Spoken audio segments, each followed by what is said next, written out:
Like, I don't know, what is Smeb going to play here? I wonder if he might be playing LeBlanc here. Might have to go for a safe 80 carry. Ends up in a pretty poor matchup, I feel. But guys, there's armor on the yellows for Smeb, and the rest is just raw AP. So that's 26 ability power right there, and raw magic pen. So Smeb is as all-in as all-in can get. Masteries as well. Ferocity 12, Cunning 18. So again, playing very, very forward and all-in centric. And Rekkles, we can assume it is into Resolve as into Defensive Masteries because he doesn't have Biscuits. And he's actually playing Ignite. He didn't decide to go for the barrier, which I'm pretty surprised about. So he's not actually going to be able to have that kind of defensive advantage. And I would have thought he'd want to kind of out-sustain his opponent, poke him out with Qs, sit back. LeBlanc's not going to have the lifesteal. So we just checked. Barring any errors in the research and my spelling, Rekkles is running 12-18. Okay, so that's very aggressive, actually, especially in addition to that Ignite.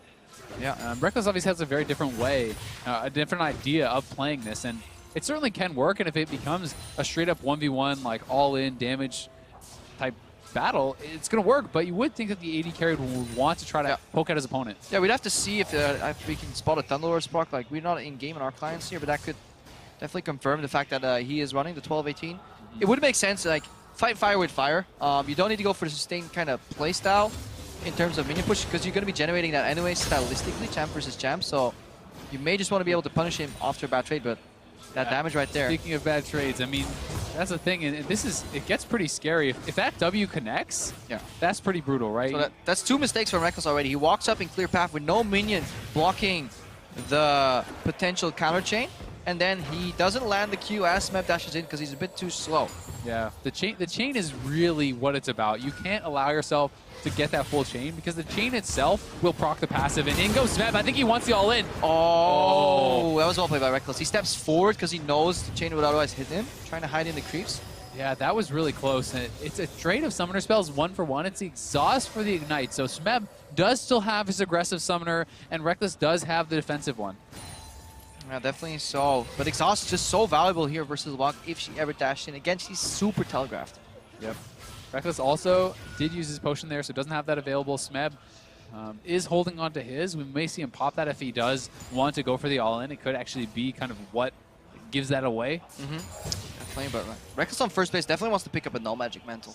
Just get that somewhere in, because again, it works against the ability so well. A couple of extra points in MR, just having you survive, and then later on your attack speed will give you much more value in extended trades. Yeah, I agree. It'll be interesting to see if he does like to do that, though, over the double Dorans, which seems like pretty much everyone goes for. Yeah, we haven't seen too many people elect for those kind of more pure defense options. And maybe Rekkles will be the one to kind of break the mold there. Yeah, he will get a minor CS lead here, barring any issues. He is an 80 carry. They can lost it on their turret. Doesn't have his support to help him, though. Aha. Even better. No support to screw up that CS. Can I get the cannon relic stack, please? Oops. My bad. Running around runes. Happens. Smeb is going for a freeze, I think. Nope. Actually, he wants to follow down. That's interesting. He just wants to be able to bounce the passive, but he actually procced the passive on the cannon and then used the Q on it, so it didn't bounce everything. So he did kind of mess that up, and as a result, not going to push it quite as fast, but I don't know if it really would have made a difference as far as minions denied. I don't think so. No, I wouldn't. Might be able to stop the base, though. Does he want to? Smeb gonna punish that. I think he's scared of like an EW combo because Smeb was pretty high on health. If you're wondering how that would freeze, it would basically just mean you keep the wave at that side of the map and then you bounce it. But yeah, it's probably still better to clear if you can. Gives Rekkles one relic advantage. Smeb also going for Lost Chapter, so is picking up something for his mana regen, able to kind of play a little bit of a longer game in that way, and he's able to sidestep. And Rekkles is actually pretty low on mana here. It looks like he may, nope, he's gonna bounce back. Trade his summoners again.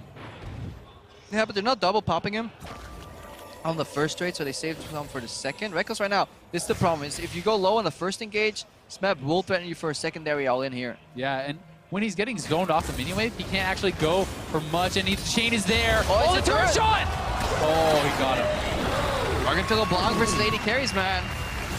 And I wonder if Rekkles actually peeked up at the screen, and if he actually went for a blind generic strong Ezreal pick that would be okay into everything, or if he was aware of what Smeb was playing there.